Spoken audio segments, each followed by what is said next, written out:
Spurs win game 3, and now we know that we have a game 5 going back to San Antonio during this series, and we know that the curse of Donald Trump is real.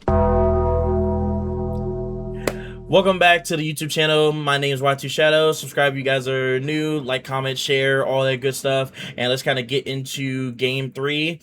So game 3 we already knew game 3 was going to be on a ton of theatrics because we already knew that President 45 or 47, whatever y'all address him as, but we already knew the president was going to be in town. The first time that a U.S. president has an active, not like former or anything, but an active sitting president shown up to the game.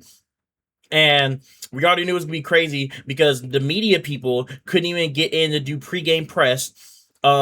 They were scanning the players. They literally were scanning the players for like they literally were scanning the players, like coming in, the players, Secret Service was scanning the players to make sure the players didn't have anything. Like, not just media people coming in, not just like the regular civilians, they were scanning the fucking players. So already off the jump, we already knew that it was gonna be some fuckery, and we already knew it was bad because the price for getting in was nuts. And then on top of that, we already knew that it was just gonna be a crazy environment, but we knew that the vibes in the city just didn't feel right. It's the first finals for the Knicks in 20-something years. 27 years? 27 years, first finals for the Knicks. And the president comes, and a lot of people in New York, and also it'd be the same way if it was any other president, but New York despises Donald Trump. They hate Donald Trump. So we already knew that it was gonna be pretty bad. And how bad it was, they showed him during the national anthem. James Dolan in the thing, they made sure to show him during the anthem, and they fucking booed the shit out of him. And it wasn't just in the fucking arena either. All over all the watch parties around the boroughs, they booed the fuck out of Donald Trump. They were not playing around. So vibes are already bad there. And then to start off the game, it looked like the vibes were still continuing to be bad for the Spurs. Because not for the Spurs, for the Knicks. Because the Spurs, they opened the game up on a 7-0 run, and they feed Wemby the ball inside the deep post position like multiple times. Wemby had gotten easy dunks. And then who was it that hit a three? It was Josh Hart. Josh Hart finally hit a three to open the game up for the Knicks. But it just looked like it was going to be pretty bad for them. Dylan Harper continued to coming off the bench and still be great. Was attacking the basket at will. He had gotten this one play. He had like from the right corner, he had gotten 2 dribbles, and then I think OG was a little bit late to contest, and Dylan Harper just rises up and bangs. He doesn't dunk on OG directly. OG kind of like walks by him, but Dylan Harper just gets up vertical, and it's just like it's nuts there. And then the Spurs, I think the Spurs had went up as many as like, it was like 10. It was like, I don't think it was like a crazy league. It was like 10. It was like 10, maybe 11 points. But the Spurs looking in control of the game. And then the second quarter happened. And then once the second quarter happened, that's where shit started to get crazy. I got it pulled up right here from NBA.com. But yeah, in the second quarter, I'm just going to show you guys. In the second quarter, the Knicks outscored them by 18 points, and they 42 fucking points in the quarter. 42 fucking points in the quarter. And it was really bad because Nick Faithful woke up and Josh Hart was hitting threes. It felt like a shotgun to your chest. Josh Hart, I think in the first half had like 3 or 4 threes, shooting the lights out the fucking ball. And they like literally, like, it looked like they were shell shocked. They were like, bro, ain't no fucking way this is happening right now. They look shell shocked. And what that ended up leading up to, we get a couple of moments where Josh Hart hits a 3, and they take like a 2-point lead. Yeah, a 2-point lead. And then Brunson gets the ball. They come back around. Spurs miss. Brunson gets the ball, and then Brunson shoots the ball over 3. Bang. Mike bring bang. And the Garden is going chaotic. You can hear the Knicks fans losing their mind. It is loud in New York. And the Knicks, they ended the first half. It was a 10-1 run. Yeah, 10-1 run. So at the end of the first half, it was a 10-1 run at that point. And they were down 7. Spurs were down 7 at the half. And you just kind of felt, you were just like, man, is this happening again? Like, is this doing this again? Is this what's going to happen? And then in the third quarter, Spurs came out with the attitude and was just saying, "No, we're not going to allow this to happen again. We're going to fight through and get through all this." Champagne came through. Champagne got multiple different buckets. Multiple different buckets over there. Third, including this and one. This actually not even just an and one. It was a flagrant foul on Brunson because for reckless closeout. But he had got an and one 3-pointer on Brunson that turned into a flagrant one. So like it was right there. It was like it was something that it was a sight to behold. It was nuts how that ended up working out there. Um, like ended up going there. OG continued. OG was the best player on the floor tonight. OG was not afraid of Wembanyama at all. He would attack Wemby multiple times. He beat Wemby off the dribble, like two dribbles, like two dribbles, and beat Wemby and got like an open dunk. Like OG, and he did that in the third quarter. OG was not afraid of Wemby tonight, and I think OG was the leading scorer for the Knicks in this game, but. It ended up, the game ended up being close. It was a 1-point game going into the fourth quarter. Let me see how much OG was OG. He was the lead scorer. No, it was Brunson. Okay, my bad. I thought OG was the lead scorer because again, the way OG was doing this, OG I felt for sure was the lead scorer. But OG had 28 in his game. So fourth quarter comes. We go into the fourth quarter, and then from there, Spurs continue to kind of keep the lead. They get like a 8-point lead, and like they go up like 7-8 points, and they kind of keep the lead like kind of out of balance for the Knicks. And you were just kind of seeing the Knicks. You were just like, man, you were just like, man, here we go. One of the point plays though that I felt was gonna turn the game though for the Knicks, and I thought the Spurs might have lost. So Wemby gets fouled on a 3 by Cat, and it's an and one. He makes it. But it turns out that Keldon Johnson had pushed Cat in the back. So Knicks challenged it, and it turned into an offensive foul. The moment that I seen that happen, Brunson out of the timeout, gets past Wemby and gets past Dylan Harper and gets the freest layup ever. And I was like, and it was like a 5, it turned up from again, like that was a 10-point game, that was a 5-point game, and Mitch Johnson called a timeout. When I seen that happen, I was like, oh shit. I was like, here we fucking go. I was like, it's gonna happen again. I was like, oh man, we're literally about to see another collapse by the Spurs. Like I was like, there's no way this is gonna happen again. But Spurs fought and they dug deep and they were killing. Dylan Harper got multiple got a couple of offensive rebounds. Steph Castle played his best game of the series. In my opinion, Steph Castle was hitting shots from outside and was getting to the brim. He had got multiple and ones earlier in the first quarter from attacking the basket, and then he had hit some stuff late to kind of help out.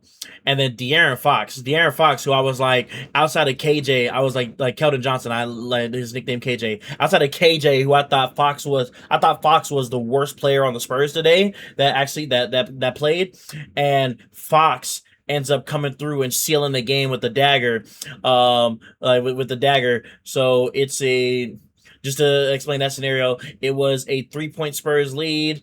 Like Spurs got the ball, and Knicks don't have to foul here. If the Spurs miss the basket and the Knicks get the ball, it'll be like 12 seconds left on the clock. The Knicks got a timeout, but it's only a 3-point deficit, and they can either go to the basket, try to get a quick foul and go from there, or they can go for the 3 and tie the game.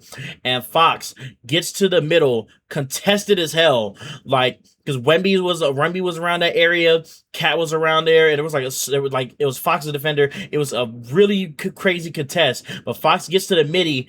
Like Fox gets like the 3-point line, like a step inside the free throw, not 3-point.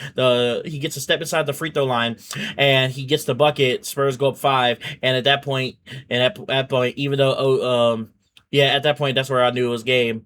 It was game time there. OG though had tried to hit some stuff late to be like to try to like make it crazy. Like OG after that play, OG fucking hits a crazy corner three over Dylan Harper. Dylan Harper is literally contesting his ass off without fouling, and OG hits that 3-pointer. It turns into a 2-point game.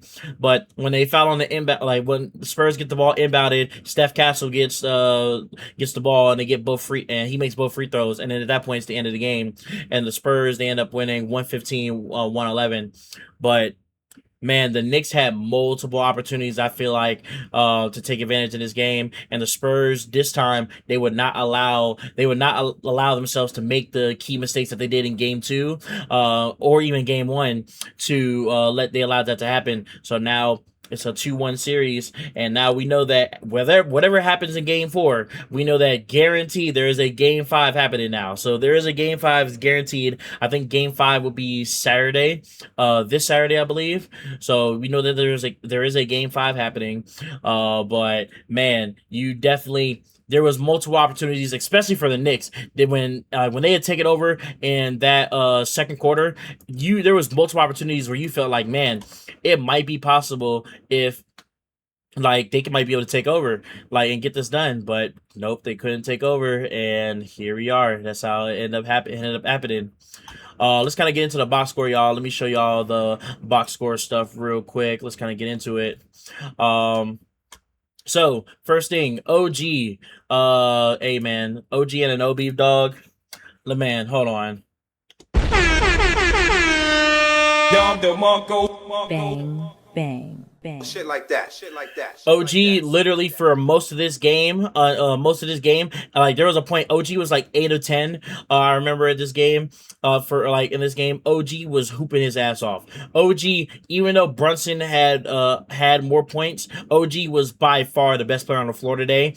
It wasn't even close either. OG legit was not scared of the moment. OG was hitting shots from everywhere on the floor. He was not scared of Wemby. He felt that his first step was quicker than Wemby's, and he kept getting to the basket. OG was hooping his ass off. As we can see here, OG went 9 of 13 from the field, 3 of 7 from 3, which will take 28 points, 5 boards, and he got 2 blocks as well. Like OG played his best game of the series, and that's all you could ask for.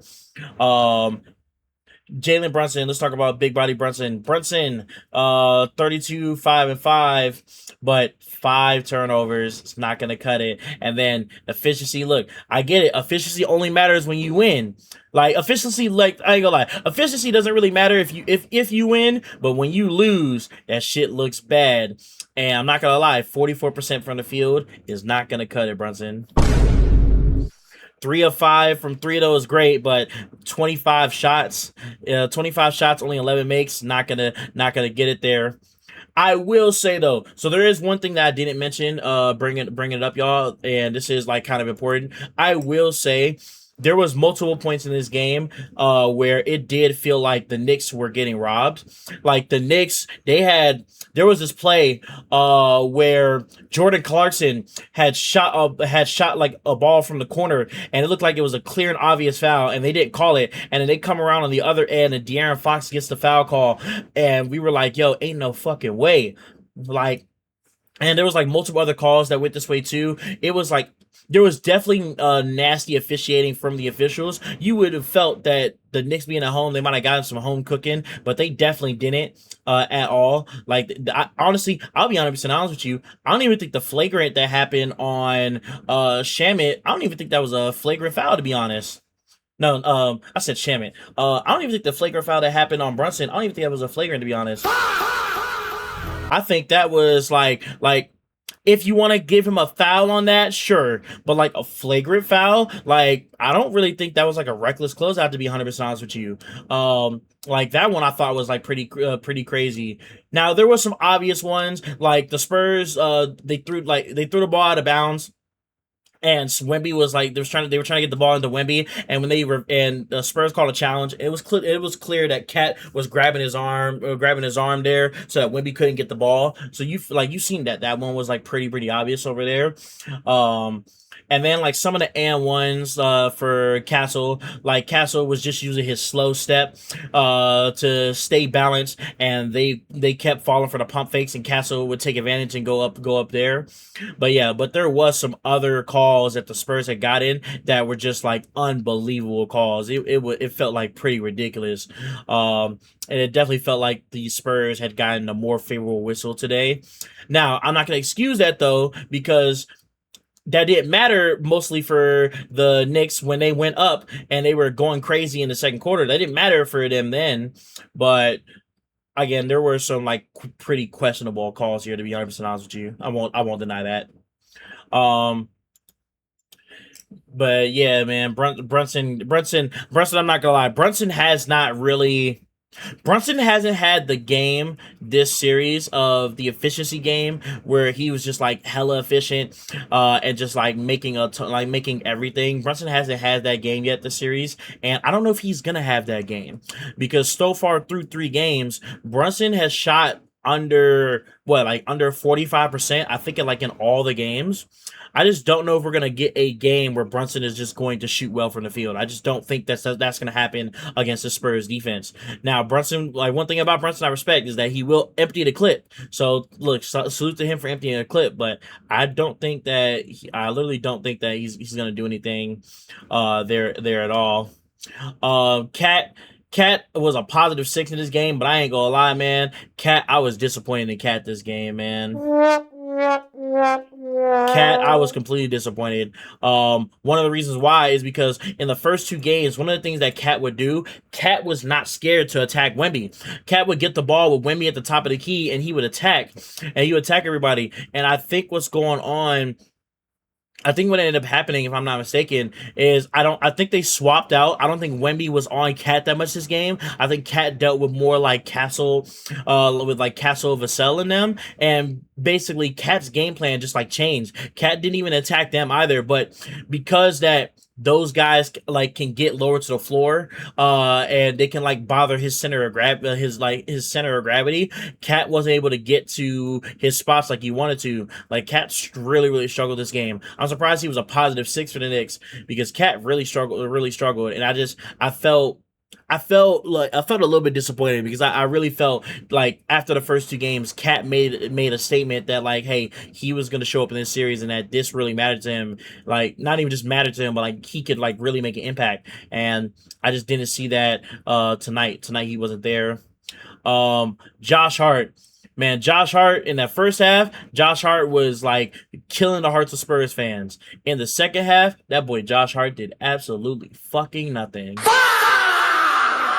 That's Josh. Look, Josh Hart. Look at it. If you look at these stats, if Josh Hart just gonna give you 16 points, 5 assists, 9 boards, shoot 4 of 7 for 3, and 6 of 10 for the field. If this is a Josh Hart thing, like, and that's if he just like a full game, and this is like in the flow of the game, Josh just does this throughout 4 quarters. You would look at Josh, you'd be like, wow, Josh, this is like one of the best games that you ever had. But like.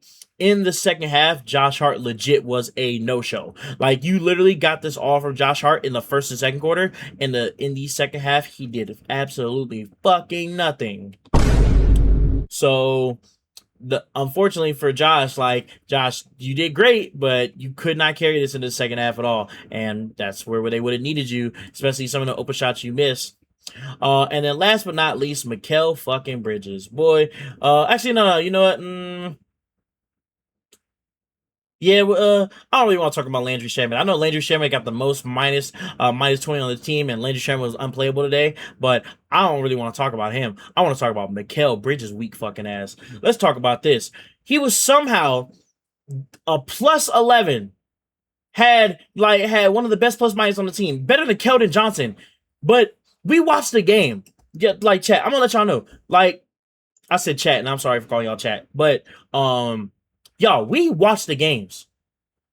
Neither Mikal Bridges nor fucking Keldon Johnson was good today. Matter of fact, both of them two were fucking ass.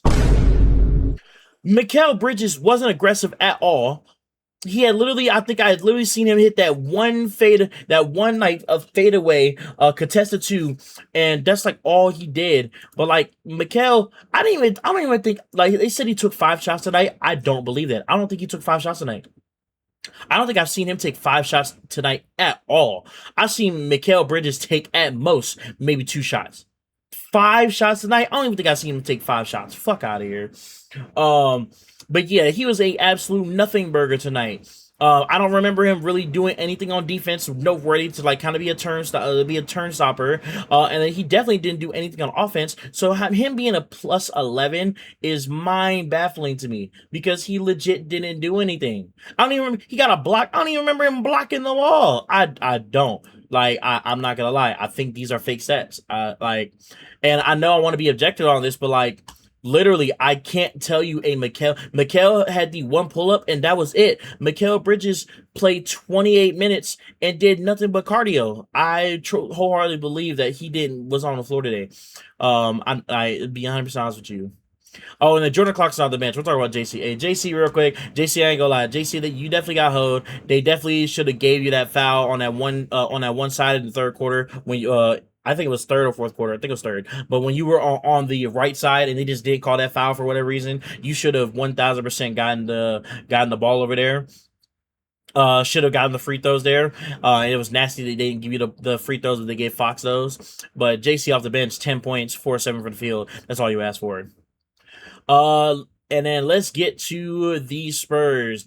First off, my man Julian Champagnie. Man, Champagnie, I don't know what it is, but Champagnie in the third and fourth quarter, whenever you need Champagnie to finally start hitting shots, like he doesn't start the game off well, but in the second and or third quarter, when it comes to those quarters, man, Julian Champagnie knows how to get the ball to fucking basket and knows how to get a night of fire in your team. Champagnie today, 12 points, 3 of 7 from 3. Didn't shoot overall from the field well, but 3 of 7 for 3 you will always take. And shoot a loop to Champagnie. He again doing that over there. That was good. Vassell had 11 points today.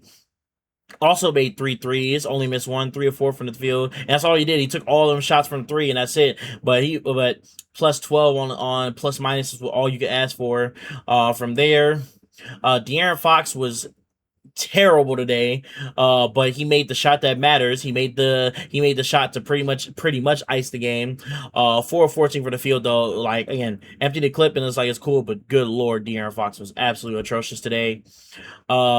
Keldon Johnson, bro, I promise you, I don't care about plus 14 being the best plus minus on the team. Keldon Johnson legit was trash today.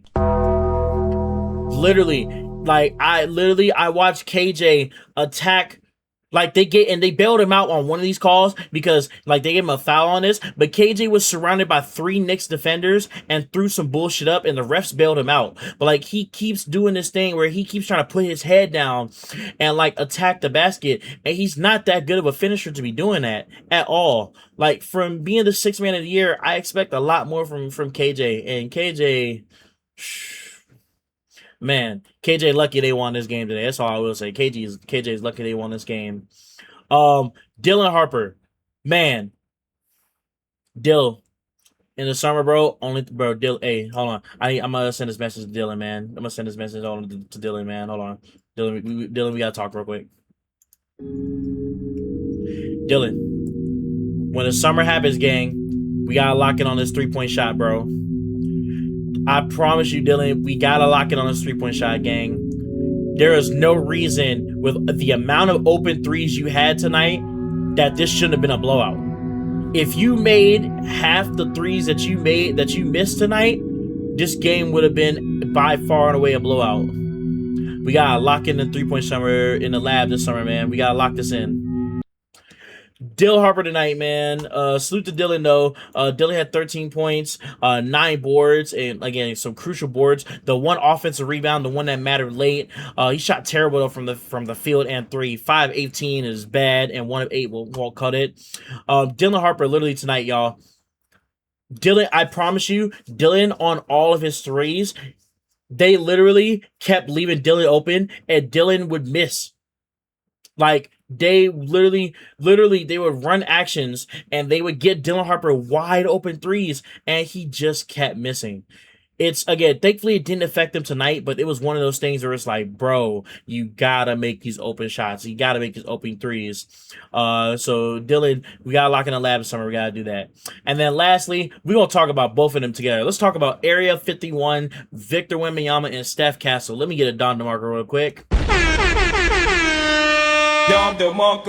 Bang, bang, bang. Shit like that. Shit like that. Shit like that. Area 51 came to play today. This was the best performance by Steph Castle and also Wemby. Like in the finals, this is the best performance by both of them. It's not even close. They both combined 55 points. They had 13 boards, 11 assists for both of them. Look at the amount of stocks they had. Wemby with 5 stocks, Castle with 2 stocks. They both shot pretty well from the field today. They both shot above 55% from the field.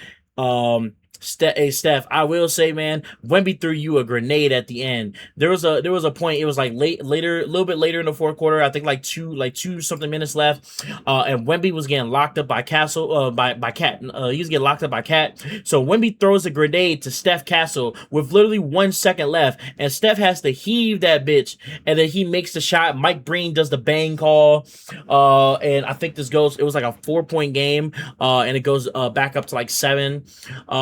Quite literally one where I was like, wow, if they missed that one, I was like, oh yeah, Knicks momentum, here they go. Late in the game, it's about to happen again. And Steph Castle literally bails him out with the shot, the prayer from the heavens above, and made that. Victor was hooping this game. After they didn't get him the ball for whatever reason, and in the second quarter, for whatever reason, they stopped feeding him in the post touches. After that, in the third quarter, Vic got going. Vic had caught a lob from Castle, and then was continuing to attack. He had got an open mid-range jumper that looked like smooth as butter, looked pretty beautiful. There was this one play, I ain't gonna lie, I was pissed off about it. I was like, what the fuck is Wemby doing? But Wemby gets the ball, and he's in the middle, and he literally has a floater right there, and he doesn't take the floater, he kicks it out. I think he kicks out to Harper or KJ, one of those two, and he kicks it out. He redirects back to 3. They kick it to him, he shoots it, and he makes it. Thankfully, he made that shit, because again, if I was a coach, like, if he missed that shit, if I'm Mitch Johnson, I'm snatching Wemby ass and I'm cussing him the fuck out on the sideline. I'm going crazy about that. But he made the shot, so it matters. But like, one of the big sayings, the sports sayings, right? If you guys heard it, you hear all the time from Shannon Sharp. But it's, you never accept in a win what you wouldn't accept in a loss. So if I'm Mitch Johnson, I'm still cussing Wemby out about that. I'm like, bro, you're damn near 8 foot. Like, bro, take the fucking floater there every single time. You're wide open, take that floater. Don't ever do that stupid shit ever again. But yeah. Wemby, man, was great in this game. This was the best performance by both him and Castle. Area 51 did their shit. And now look at this. We got a game 4 now, and as you guys can see, game 4, 5:30 Wednesday night. And then look at the rest of the series above, so y'all see it. Just so y'all see it. So, game 5. Now that we know game 5 is happening, game 5 will officially happen Saturday night. If there is a game 6, we got a game 6 on Tuesday, and then Friday, if we get there, will be a game 7. But we do know at the bare minimum there will be a game 5 now. Now that the Spurs won, there will be a game 5. So now that we know that this there, we'll see you guys back. I'll talk to you guys back Wednesday after game 4, and then we'll obviously come back game 5 as well. But in the meantime, y'all, my name is Watch Your Shadows. I love you guys. Can't control me. I'm out. I'll see you guys in the next one. The next video you guys should see from me, realistically, I should be doing Kai Cenat Stream University came back, and I should be working on my videos and stuff for it. So that should be the very next video that you guys should see from me, to be honest. So that'll be the next video there. But otherwise, in the meantime, I'll talk to you guys later, y'all. Deuces. I'll see you guys in the next one.